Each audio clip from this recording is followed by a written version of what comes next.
Hey guys, this is the People's News. We are here for you. How you guys doing? I hope you guys are having a great day. Today we are looking at Cuba. What's going on there? First of all, there are protests everywhere. There are protests going on and actually have been going on in the past month in Havana, Cuba, Madrid, Spain, Miami, Florida, and I believe there are several other places in the United States where these protests are going on for the country of Cuba. Now, the anti-government protesters in Cuba have been protesting along with the Cuban communities in Madrid, Spain, because Cuba has been under the rule of a regime that has not adequately provided food for their people, electricity. There's been outages of electricity.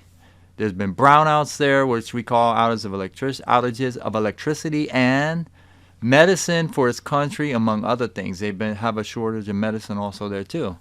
Now, Cuba is a communist country. It's one of the only 5 left in the world. So, and these people are having to put up with this communist regime who is actually depriving them of all these, basic necessities of life. And now the people there are crying out. They're crying out libertad, which libertad means, and I hope I'm saying that right, in Spanish it means, in English that means liberty, to be free from oppression or restrictions imposed on the way they behave and believe. Now, here is a picture, what we're looking at right now. This is a picture of the citizens of Cuba protesting in Havana, Cuba, right here we're looking at. And you can see them holding up the Cuban flag, okay? And we're going to go to another picture because I want to show you here. This is another picture here of protesters in Spain. These are Cuban demonstrators. They're in support of the Cuban demonstrators here in Spain. They're in De la Constitution Square in Malaga, Spain. I'm just going to make the picture bigger for you guys. Give me a moment here. Okay, so we're looking at the picture and we're making that bigger for you here. So if we look at this picture, you can see the protester here, and he is protesting. He's got Cuba written on the side of his face, and he is protesting there. And they're very active. These guys are very active, and he's shouting out a slogan as he takes part in the protest in support of the Cuban demonstrators at the Plaza de la Constitution Square in Malaga, Spain. So that is the demonstration protests are going on in Spain, Madrid, Spain. Also, they're going on in Miami, Florida. These are the Miami, Florida ones, okay? There's demonstrations going on in Miami, Florida. Here's a picture of that. I'm just going to make it bigger for you so you can see a little better what's happening there. Okay, so we're going to look at that one. And you can see there the people holding SOS Cuba sign up. So, and everybody's holding the flags up there. And so they're really supporting their country. These people rally in solidarity with protesters in Cuba in Little Havana neighborhood in Miami, Florida. And this was on July 12th, 2021. So there is protests everywhere for the country of Cuba. And the Cuban communities and neighborhoods in different places in the United States, like Miami, Florida, and I'm sure there's some probably in Madrid also. That's why you see protesters there, and they're in support of the Cuban government changing its ways so that the Cuban people that live in Cuba can be provided for adequately, which is not happening right now, and it's not happened for a long time. Actually, if we look here, this has been going on for 6 decades. The Cuban people have been suffering for 6 decades, and I believe Kennedy is the president that bought the act, the embargo act, or the act that was imposed upon this government, so that this regime, because the Cuban regime is communist. It is not a good regime. Their government is not handling things the right way. Okay. There was an embargo in 6 decades ago placed on by Kennedy placed on Cuba. So there's sanctions placed on them. So they're basically they can't people can't do business with them. People in the United States can't do business with them, and Cuba, and they can't go do business vice versa in either direction, Cuba and the United States. And so basically, they will not have any support as far as capitalism is concerned when it comes to their needs in their country. Okay, and this is what the president is trying to blame this on the U.S. Well, actually, if we look at it here, now the Cubans, Miguel de Santos-Canal, who is their current president, he's the one to blame in the U.S., saying the embargo imposed on them has prevented Cuba from prospering economically.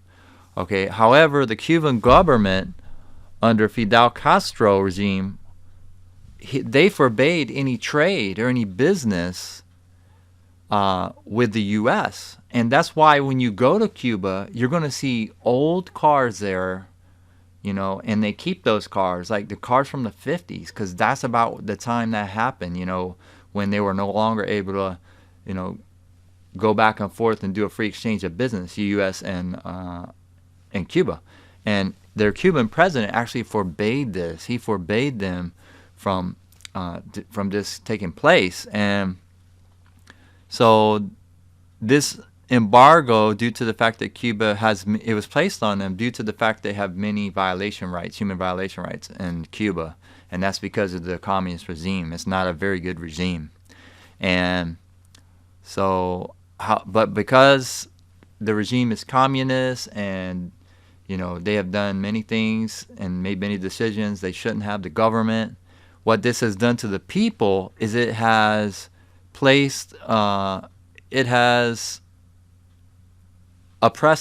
oppressed the people from opening, the government has oppressed the people from opening small businesses and living a normal way of life. I mean, they can't even open a small business. If you were to go to Cuba now, you're going to walk down the street, you're going to see all these unfinished buildings. There is resorts, beachfront side resorts, completely abandoned. I mean, there's nothing, and they look like a bomb hit them. And of course a bomb didn't, but that's what it looks like, because there's no money to upkeep any of these buildings. And if you go there, you're going to see people standing in long lines just to get into grocery stores to get food, and there's security guards at those grocery stores, by the way. So, and when you go in there, they have one brand of one product. Whatever product they have, they only have one brand of that. Okay, and they don't have any fresh produce. They don't have any fresh meat. And these are all the things the Cuban people are going through. They're suffering through right now. And there's a lot of poverty there too. There's a lot of poverty. There's a lot of garbage in the street. When I say garbage, I mean there's trash all in the streets, and there's no money to help get this cleaned up. They don't have the money for it. And it's sad to see that the Cuban people have to go through that. They shouldn't have to go through that. And me as an American, I know how privileged I am to be here and to have these privileges, and I can see what they don't have, and I feel sorry for them. And so you got all these protests occurring all over the world because of this, because the food shortages, and they don't have medicine, and power outages. Not only that, but like I mentioned to you, they have to wait in line, the gasoline line to get fuel. If you got a car, I mean, the fuel line is must be like a half a mile long. They have to wait in the side of the road in Havana. And I think Havana is one of the only places that has a gas station. You have to go to the main city. So you have to sit there and wait in your car. It looks like you're waiting in a traffic line, but in all actuality, you are waiting for gas. You're waiting to fuel up your car. And it's utterly amazing, guys. I mean, it is amazing. And so the Cuban Americans has even painted, I believe they painted on a U.S. embassy saying "Free Cuba." Now, I read this. I'm saying I believe because I have read this in an article that in one of the U.S. embassies in America, they painted "Free Cuba" on it. So they want help. They really do. So, guys, I want to know, what do you think? What do you think? Do you think that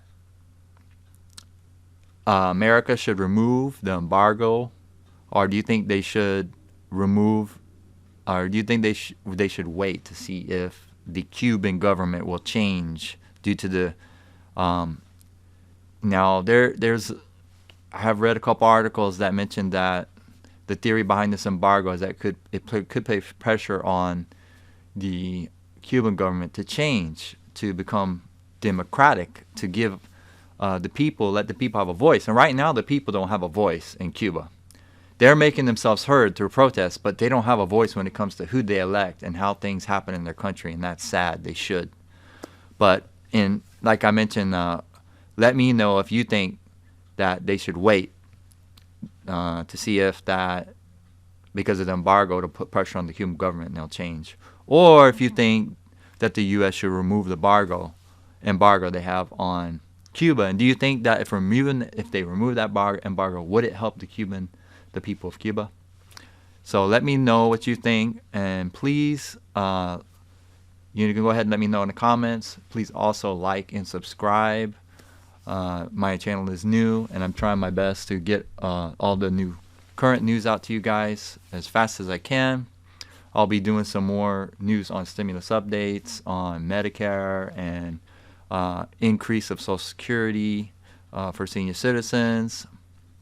I'll be putting out a new video every day, 2 or 3 days, so please watch, like, and subscribe. Thank you guys. Stay safe, and God bless.